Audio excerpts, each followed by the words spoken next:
மக்களே, இதற்கு முதல் நான் ஒரு வீடியோ போட்டேன். விஜய் பார்வதி ஆடிய நாடகம், நிறைய கேவலமான நாடகங்கள் ஆடி இருக்காங்க. ஸோ இப்போ என்ன அப்படின்னா, பிரஜின் அவர்களை பற்றி அவங்க சொன்னது, அவங்க அண்ணான்னு சொல்லி தோல்ல கை வைக்கக்குள்ள இவர் தட்டி விட்டுட்டார் அப்படின்றத கொண்டு வந்து அவங்க ஒரு விடயம் பண்ணாங்க. ஆக்சுவலாக அவர் தட்டி விடாமல் இருப்பார்னு நினைச்சு தான் இவங்க ஒரு விடயம் பண்ணாங்க. அதாவது இவங்க பிரஜினோட க்ளோஸ் அப் பழக சாண்ட்ரா அவங்க அதை பார்த்துட்டு, ஸோ இவங்க ரெண்டுக்குள்ளேயும் பிரச்சனை வேற, இவங்க நடுவில் வேற ஒரு கேவலமான ஒரு எண்ணத்துல தான் இந்த விஜய் பார்வதி பண்ணிச்சு. சரியா? அது உள்ளுக்குள்ள இருக்கணும்னா அது என்ன வேணும்னாலும் பண்ணும். ஸோ அப்போ அப்படி இருக்கக்குள்ள இப்போ ஒரு குறும்படம் ஒன்று ரிலீஸ் ஆயிருக்கு. சந்திரா அவர்களே சொல்லியிருக்காங்க. ஸோ அது என்ன அப்படின்றத தான் இந்த வீடியோவில் பார்க்க போகிறோம். சரிங்களா? ஏன்னா இப்படி கேவலங்கள் பண்ணதுக்கு அப்புறமும் விஜய் பார்வதிக்கு சில பேர் இந்த ட்விட்டரில் சில மாமாக்கள் இருக்காங்க, மானங்கட்ட மாமாக்கள், மாமானே போட்டிருப்பானுங்க பேரை. அது சரி, அந்த தொழில் பண்ணுறோம் அப்படி தானே போட்டாகணும், அந்த தொழில் பண்ணுறோம் தானே இப்படியான ஆட்களுக்கு சப்போர்ட் பண்ணுவாங்க, ட்விட்டர் மாமா, பிக் பாஸ் மாமா. ஸோ அப்போ அந்த மாமாக்கள் இந்த பார்வதிக்கு சப்போர்ட் பண்ணுறானுங்க. அப்போ அவனுங்க எப்படிப்பட்ட இதுலேருந்து வந்திருப்பாங்கன்னு நினைச்சு பாருங்க.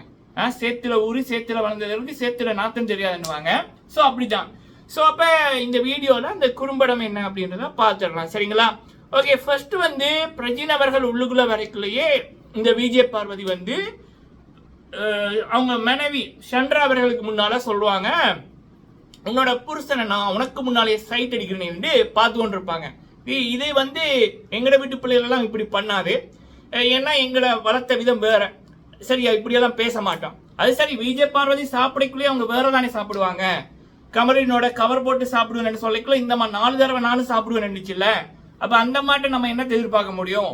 கூட ஒருத்தனோட தொடைக்கு மேல காலை போடுறது, தடவுறது, அதுக்கப்புறம் அவன் பேட் டச் பண்ணிட்டான்னு சொல்றது, இன்னொருத்தர் திவாகர் குள்ளமா இருக்காரு, குண்டா இருக்காரு, அவரோட ஃபேஷன் ஒர்க் போனா என்னோட இமேஜ் போயிடும் சொல்லிட்டு அவருக்கு ஃபேன்ஸ் சப்போர்ட் இருக்கணும்னா கமலினோட கட் பண்ணி போட்டு திவாகர்கிட்ட ஜாயின் பண்ண இந்த ஒரு விஜய் பார்வதியை பத்தி நம்ம வேற என்ன சொல்ல முடியும்? இது எல்லாத்தையும் விட கேவலம் அந்த ரெட்டை வார்த்தைகள், அசிங்கமான இதுகள், இதெல்லாம் பண்ற இந்த விஜய் பார்வதியை பத்தி என்ன சொல்ல முடியும்? திவாகர அண்ணா அண்ணான்னு சொல்லி போட்டு அண்ணங்கார சட்டை போடாம இருக்க, உங்களை பார்க்க ஒரு மாதிரி இருக்கு, என்ன டெம்ப் பண்ணுன்னு சொன்ன விஜய் பார்வதியை பத்தி வேற என்ன சொல்ல முடியும்? அப்படிப்பட்ட பார்வதி பிரஜின் அவர்கள் விடயத்தில் எப்படி விளையாடி இருக்கும். இன்னைக்கு மட்டும் பிரஜின் அவர்கள் இந்த விடயத்தை பேசலன்னா, இல்ல அன்னைக்கு அந்த தோல்ல கை வைக்க தட்டி விடாம இருந்திருந்தா பிரஜின் அவர்களுடைய வாழ்க்கை இந்த பார்வதியால அழிஞ்சிருக்கும், சந்திரா அவர்களுடைய வாழ்க்கை அழிஞ்சிருக்கும், அந்த 2 ட்வின்ஸ் பிள்ளைகளோட வாழ்க்கை அழிஞ்சிருக்கும். இது விஜய் பார்வதிக்கு புதுசு இல்ல. நான் டனிஷ் டாக் சேனல்ல இந்த விஜய் பார்வதியை பற்றி முதலாவது வாரமே ஜாலின் சகோதரிகள் இவங்களை பத்தி சொன்ன ஒரு வீடியோன்னு போட்டேன். அதுல இப்ப விஜய் பார்வதி என்ன கர்மாந்திரம் எல்லாம் பண்றாங்களோ அதெல்லாம் வெளியில பண்ணி போட்டு உள்ளுக்குள்ள வந்திருக்காங்க. ஒரு திறமையினால ஃபேமஸ் ஆனவங்கன்னா இப்படி பண்ண மாட்டாங்க. ரெட்டாத்த வார்த்தைகள் பேசி அதன் மூலம் உழைச்சி இப்படி வந்தவங்கன்னா வேற என்னத்தை இந்த ஆட்கள் எதிர்பார்க்க முடியும்? ஸோ இதுதான் விஜய் பார்வதி. ஆனா எனக்கு ஒரு பெரியதொரு கவலை என்னன்னா, விஜய் பார்வதிக்கு 80-70% போட்ஸ் தான், ரியல் மக்கள்ல. ஆனா அந்த 20 to 25% சில அக்கா மாறு, அண்டி மாறு,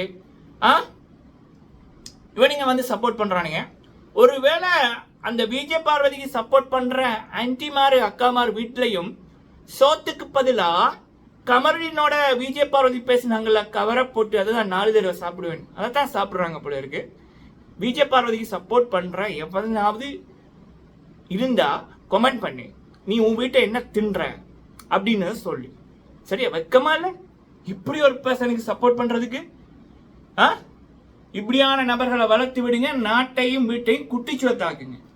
சரி, சோகிய மக்களை, இது இந்த விஜய் பார்வதி பண்ண கேவலத்திலும் கேவலம். அதுக்கு சந்திரா அவர்கள் உடனே மூஞ்சல் அடிக்கிற மாதிரி, செருப்படி கொடுக்கிற மாதிரி சொல்லிட்டாங்க. சரியா? ஸோ இன்னொன்று, ஹேட்ஸ் ஆஃப் டு பிரஜின் அவர்கள். திரும்ப சொல்கிறேன், இஸ் அ ரியல் ஜென்டில்மேன். சரியா? அது பிரஜின் சொன்னது செருப்படி கொடுத்த மாதிரி விஜய் பார்வதிக்கு. அது சோத்தை தின்னு பெற்றவங்க சோத்தை போட்டு வளர்ந்து அதில் உடம்பு வளர்ந்து நம்ம உழைக்கிற காசுல சோறை தின்னு வந்திருந்தோம்னா நமக்கு உரைச்சிருக்கும். விஜய் பார்வதி வேற தானே தின்றாங்க. பார்வதி எவன்டா பேர் வச்சது? நன்றி.